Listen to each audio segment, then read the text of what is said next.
हे देवरू के कर दिहल ह गाड़ी महल अटारी काहे तारक नहीं के पता आज के कर दिन करेला नवकारी त सुना ए भौजी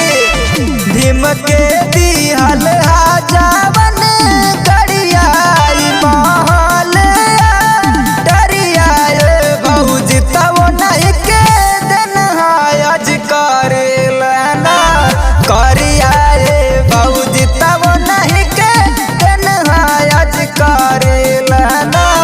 करिया ए भौजी करिया ए भौजी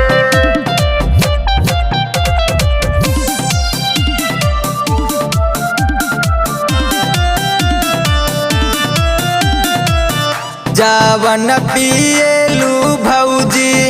पनियानु हो भीम जी के देन बा हाथवा में मिलल बा लमियानु हो भीम जी के देन बा भीम जी के देन बा देवरू आगे बताव हऊ का कइले हमनी खातिर ऊ केतना संघर्ष कइले गाले में बाटे इसी कड़िया पेनेलू जावन सड़िया ए भौजी तब नहीं के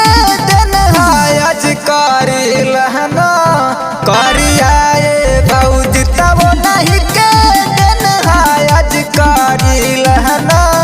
करिया ए भौजी करिया ए भौजी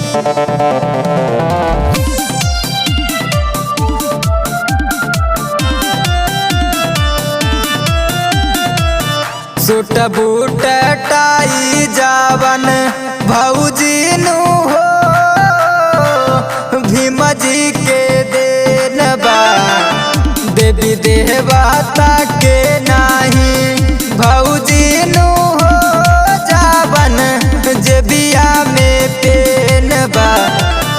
जेबिया में पेन बा